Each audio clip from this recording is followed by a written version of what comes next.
Good afternoon, everyone. Welcome to the Swedish Pavilion. Here on the stage is Windy Arini. I'm a program officer at RWI Institute. And first of all, I would like to thank you Business Sweden for hosting us, first and foremost. Thank you for your support so far.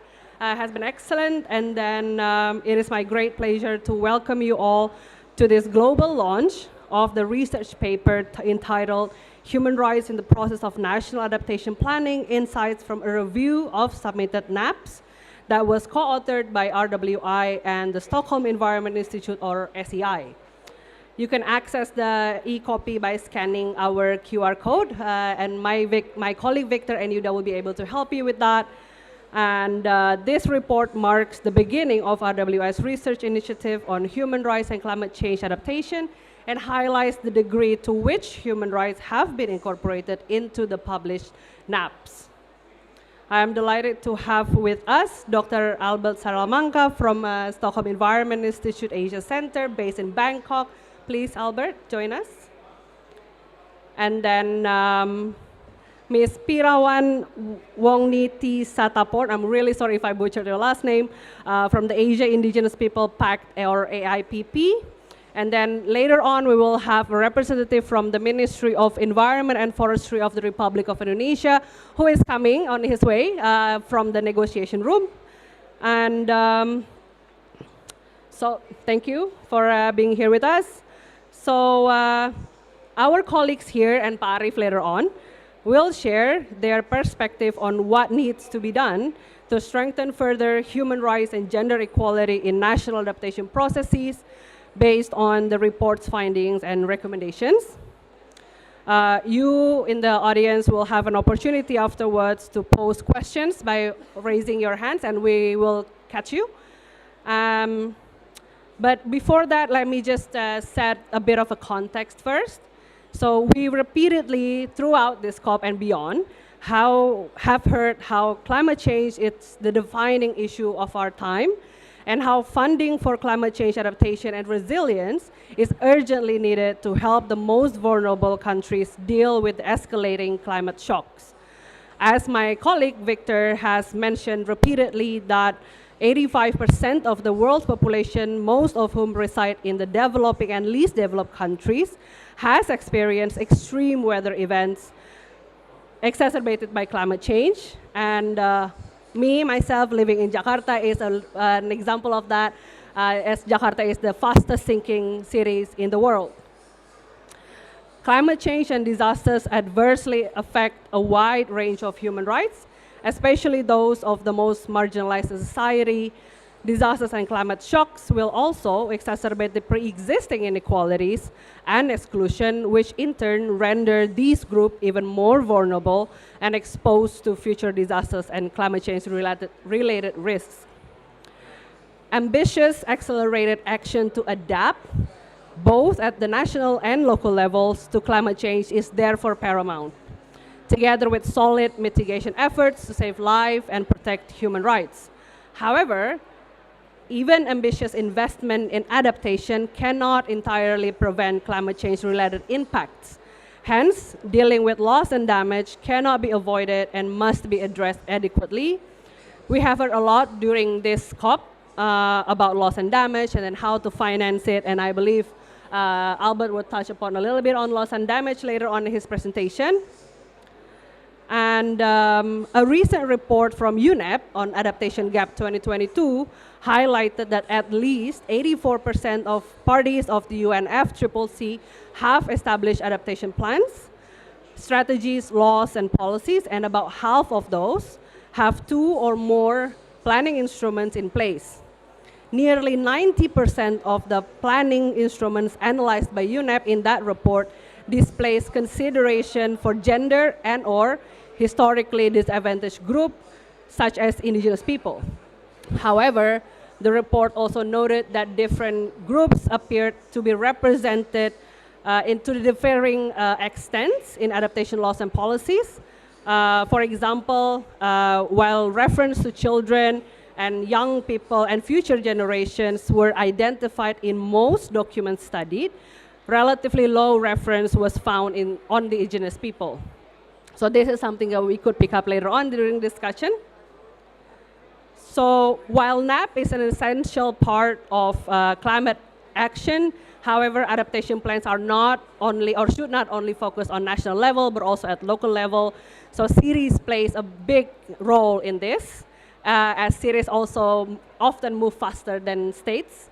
And during the World Human Rights Cities Forum that Albert also contributed, cities and local governments have expressed their commitments to integrate human rights-based approaches into developing laws, policies, and plans at the local level to address climate change.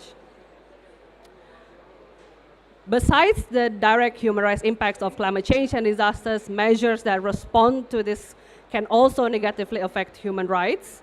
Human rights-based and gender equality approaches play a fundamental role in ensuring that the response to climate change and disasters is inclusive and equitable. However, the question is really how.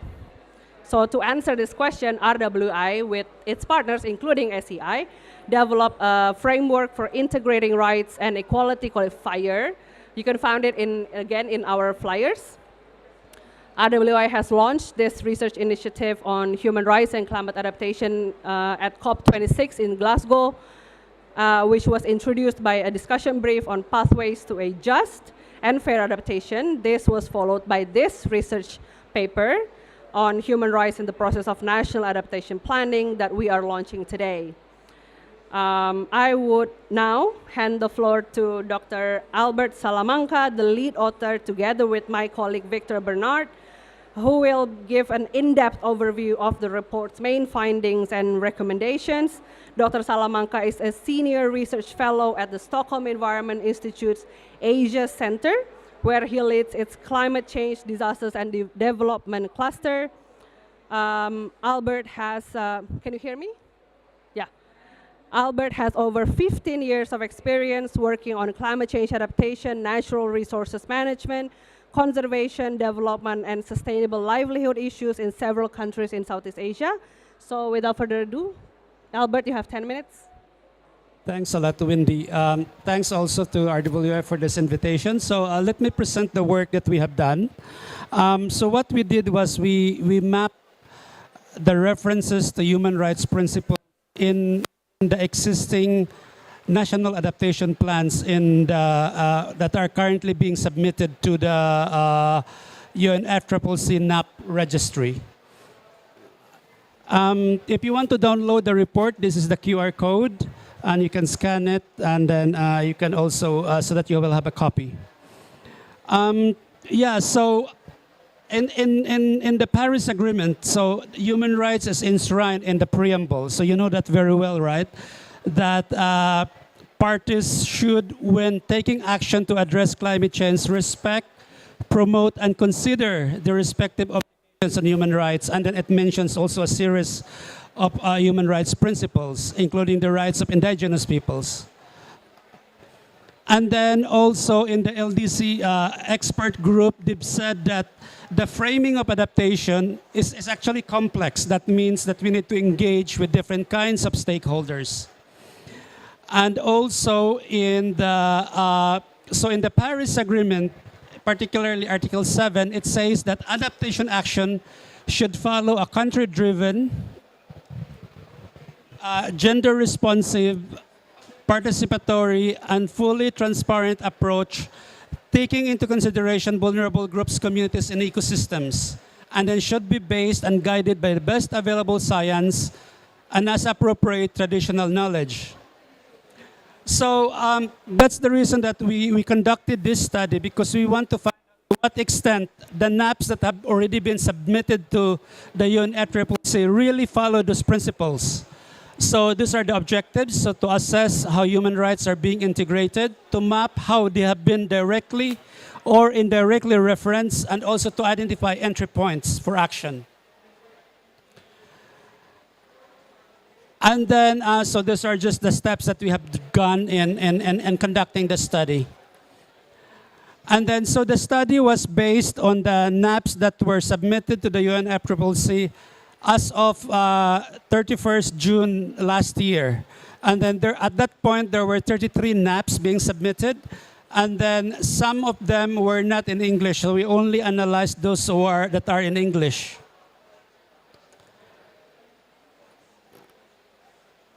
And so these are the NAPs that we have analyzed in the study. So for example, NAPs from Palestine, Kuwait, Sri Lanka, Kiribati, Fiji, Timor-Leste, Brazil, Suriname, Grenada. These are some of the NAPs that we have included in the study.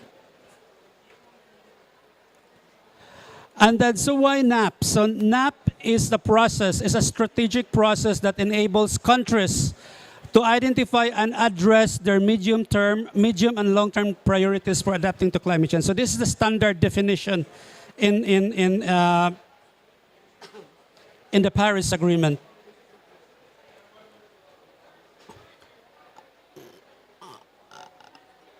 Oops.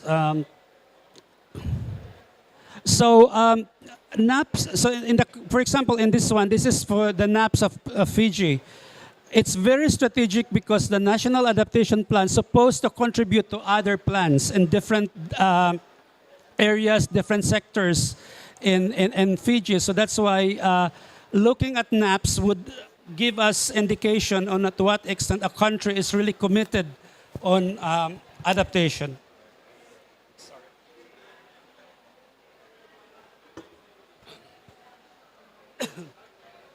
So I look at the NAP trends as of 31st October 2022. Now there are 37 NAPs being submitted. And then these are the countries. So most of them are in Africa and Latin America, and only 2 in Eastern Europe. And then if you look at the dates, they're very recent, in fact.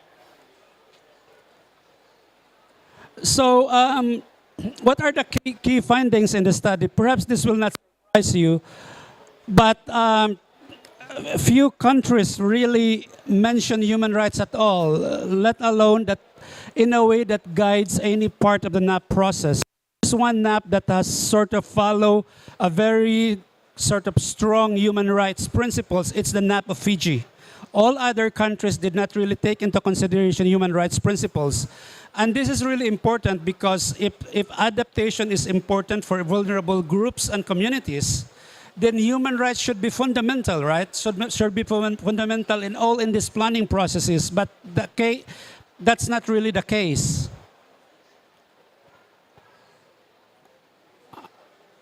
How come this is not really working?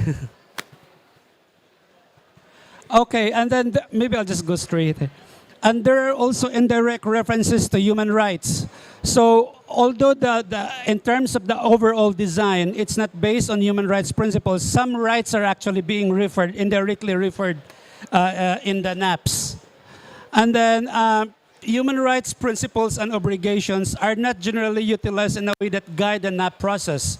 So the countries are parties to different human rights conventions, yet those conventions did not guide the formulation of the NAPs. And then these are some examples of where the NAPs, certain principles, human rights principles, are referred to in the NAPs. So for example, if you look at gender equality, women's rights, you can find it in Timor-Leste, in Kenya, and Kiribati, and child rights in Kenya, and then food and nutrition, for example, in Brazil and Fiji. So these are some of the references on human rights principles.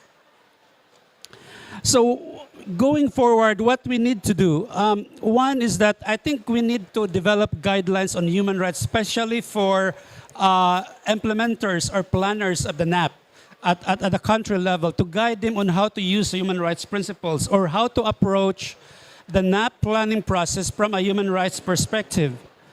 Second is that we need to engage with them and perhaps develop their capacities so that they are able to really fully utilize the opportunities in human rights. And also that means that we need to track progress to know how far the implementation of the NAPs have really achieved the outcomes, the objectives that they're meaning to achieve.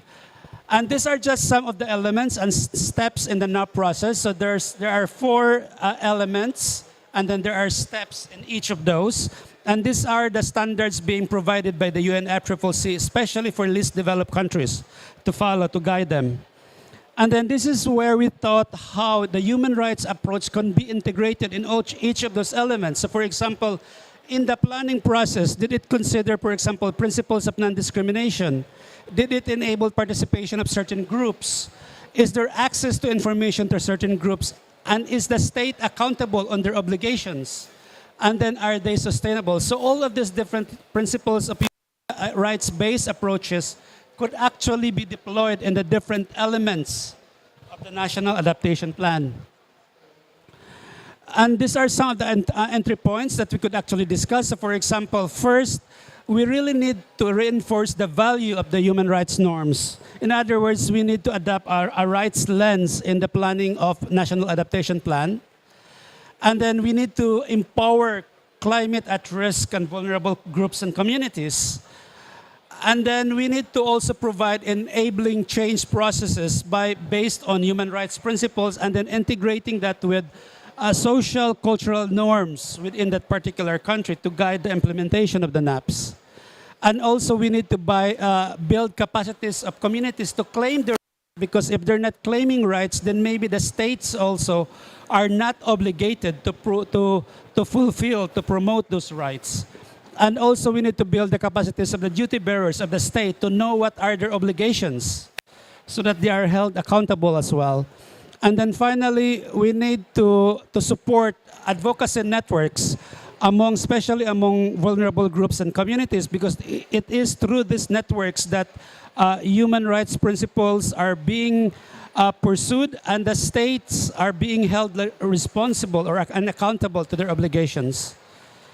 Thank you. And I just want to end with this note, because I think the fundamental principle that we need to recognize in the context of the NAP planning process is that we need to recognize the role, the value, and the contribution of vulnerable groups and communities. Thank you. Thank you, Albert, for the presentation and for keeping the time. And now we will have Ms. Pirawan Wong Niti Sisataporn to give your reflection on the recommendations and the presentation that Albert just gave us. Thank you. Thank you. Nilage Swadika. My name is Pirawan. I belong to Karen Indigenous Group from Thailand, and I'm representing Asia Indigenous People Pact.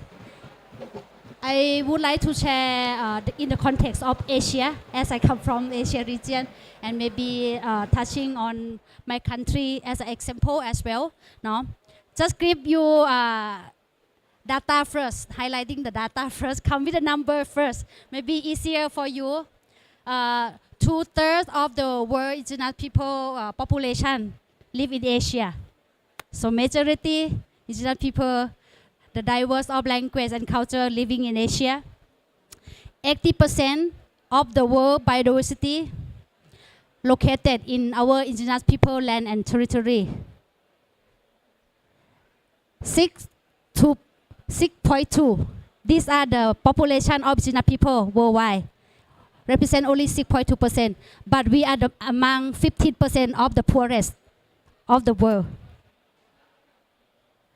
Only 6.2% that number of us, but we represent 15% of the poorest of the world. And to recognize indigenous people in Asia, there are only 5 countries that recognize the term of indigenous people in Asia.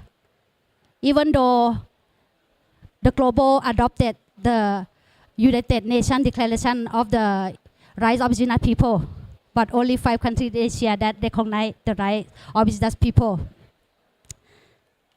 What are the key rights that I would like to highlight? The first one is the land rights. The land rights, why is so important?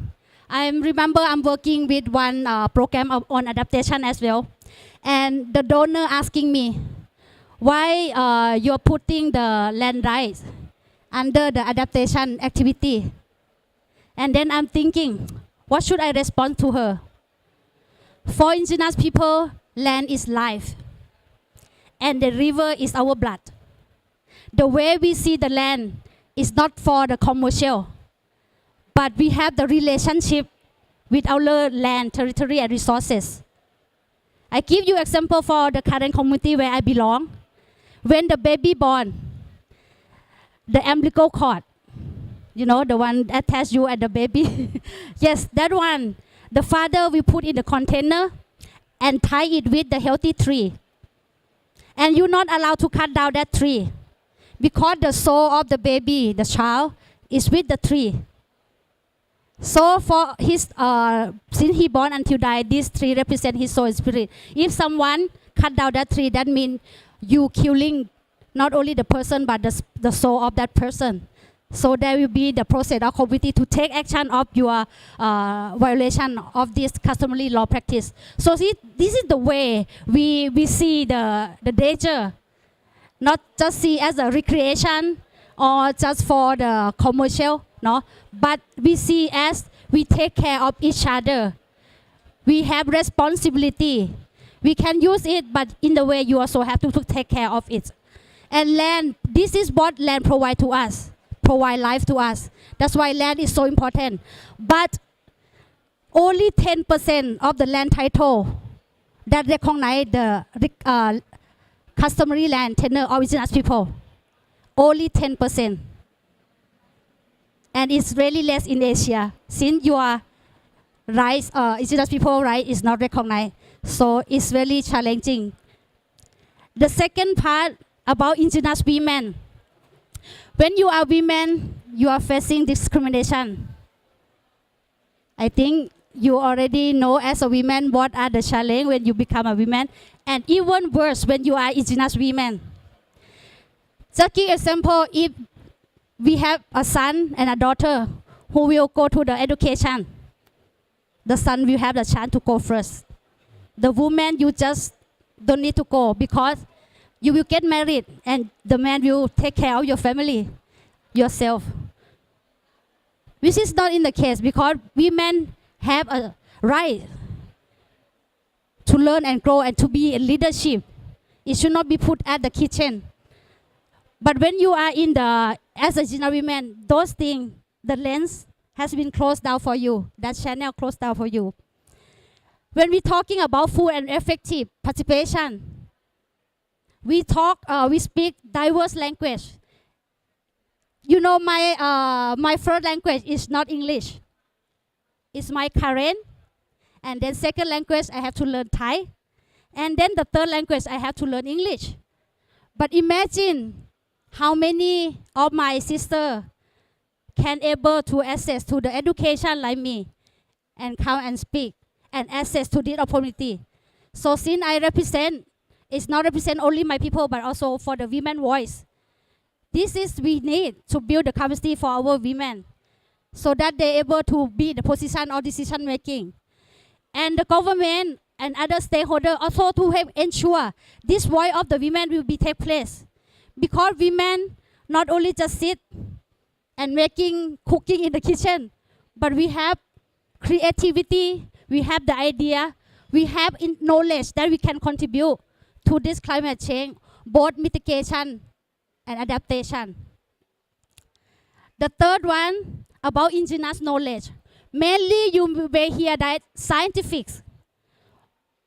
In the many report, not representing the indigenous knowledge as one of the knowledge system when talking to combat with climate change. That is the missing part.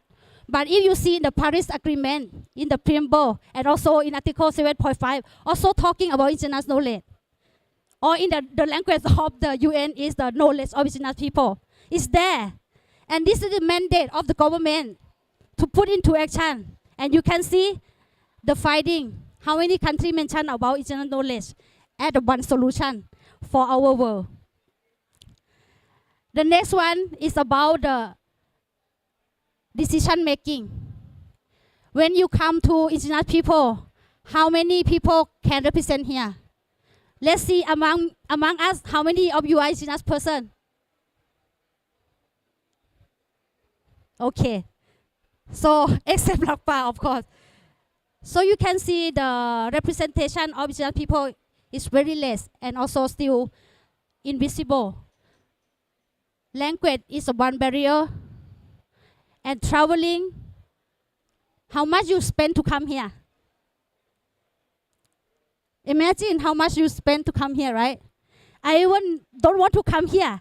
I saw the money. This money should go to my community who are affecting from the climate change. It's worth than I'm flying so far away and produce the carbon emission here.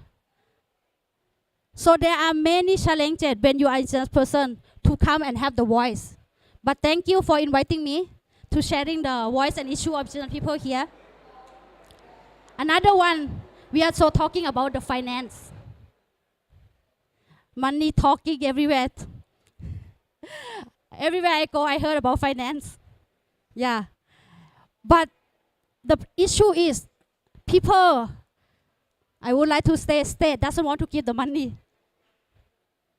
When the one who affect the most is the indigenous people and local community, who the front line, who affect directly. And our people been doing that without salary. We protect the forest. We manage the water. We used to fight with the forest park and we asking them, if you don't get the salary, will you do this work? We are doing, we born here, we take care of the forest or water. We don't get salary, but we do it. If you don't get salary, will you do the work or not? That is the question we putting to the officer. And the officer just silence. So, financial is really need to be direct to the indigenous people and local community, those who are taking action in the ground. And it should be their initiative led, not by the design by the top. You don't know, like I'm eating Thai food, I eat rice. You cannot just give me bread. So the same thing, this planning of develop any plan, you should ask the local people, what do they need? What is their priority? Ask the people who are in the ground. They know the best. They know what they want. And they know what is fit to their life for development. So respect the voice of the people. Lastly, I would to say like the partnership. Partnership is very important. That's why we are meeting here. So we want the equal to sit in the same seat and decide together. And that's what we want.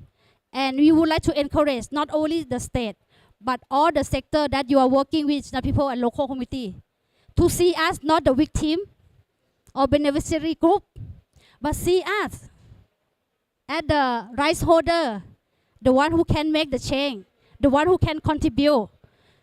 Without to work together, it won't succeed. No? So there are diverse of solutions here. It won't work if we're not working together. Thank you. Thank you so much. Now we have Pak Arif, Mr. Arif Wibowo from the Indonesian Ministry of Environment and Forestry. Please, Pak.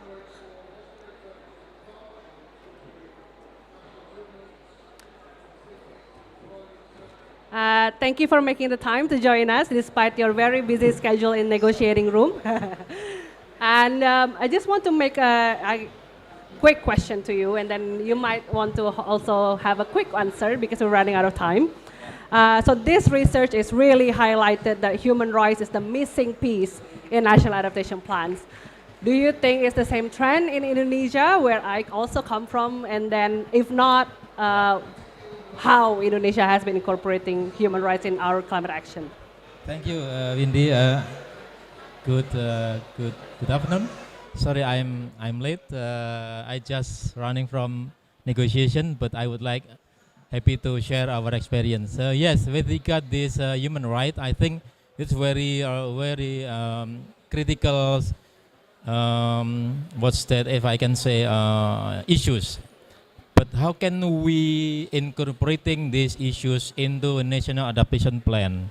So we should start with what is the big picture, how in this framework of this national adaptation plan. So yeah, it's a long way to say, but I would like to cut into the basic issues. What kind of human right indicator which should we should come with an agreement on that. Indonesia, we would start to focus on the how can we try to provide the basic needs first, like food security, water security, energy, health, and environment quality with a environment with sustainable quality, something like that.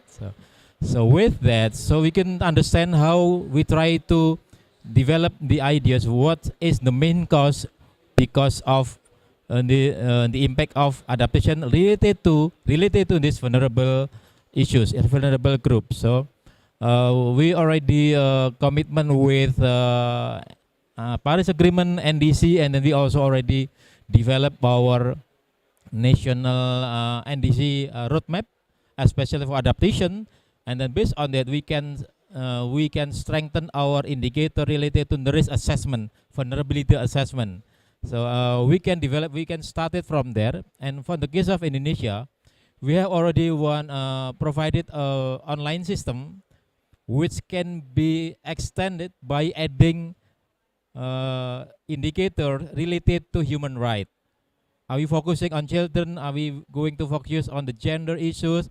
Are we going to focus on the another vulnerable group, children, and so on and so on? Based on that, we hope that we can mainstream these human rights issues into this national adaptation plan, and then we can also facilitate to local government and engagement of stakeholders. So that's the way we are preparing the system, and this vulnerability and risk information system is already exists, but we can add this human right related indicators for vulnerability issues, capacity, sensitivity, and so on and so on. I think because of the time, if you have any more clarification, please to do so. Thank you very much. Thank you, Pak Arif. And since we only have 5 minutes left, I would like to call on Albert and yes, please, Pirawan, to just please, please have a really quick message of what do you expect in the scope in terms of adaptation planning coming from IP's perspective, from the government perspective, from academic NGOs perspective. What do you expect coming out of this COP, and then what do you want to scale up to the next COP or other international forums on climate change?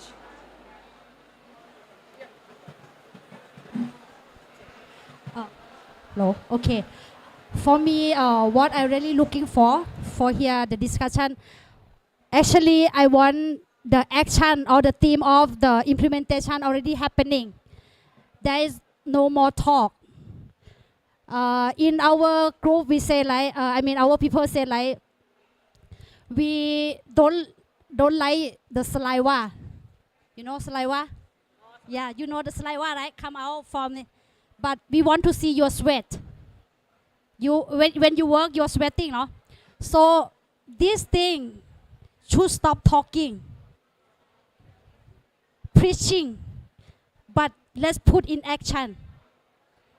And with our human right-based approach, you won't success. If you left us behind, you won't success. Thank you. Yes, I think my very quick expectation here, we can try to have a practical, local level adaptation plan, and involving community, local NGOs, universities with their expertise, and then indeed the representative of private, because they have many potential funding, as you mentioned. We can start it with CSR. We can start it with a very simple action. How can we try to show that without mentioning human rights, but we can do something with really giving impact to these vulnerable groups, indigenous people, children, gender, elderly, and so on. So I think my expectation, we hope we can have a kind of pilot projects, 1 or 2 cities, or maybe districts we can start with, and to show that it's doable. It's doable. We will try with our own effort. But if there are potential support, let's do it together. So we are happy to work to all stakeholders, internationally, locally, and hopefully from this meeting we can produce 1 or 2 acts anyway. Thank you. Yeah, just quickly, I think an important part is that I hope we don't do every COP wherein we keep on talking we should engage in the vulnerable groups and communities. Instead, we have to really start listening, and countries in particular would need to engage and involve all those vulnerable communities in the planning for their adaptation. Thank you so much for all the 3 panelists. Give a round of applause. I'm really sorry that we cannot take questions, but they will be here, so grab them and ask questions. And thank you so much. So salamat po, terima kasih, and kabungka. So everyone, thank you so much for listening and for choosing to stay with us. And hope to see you again very soon. Bye.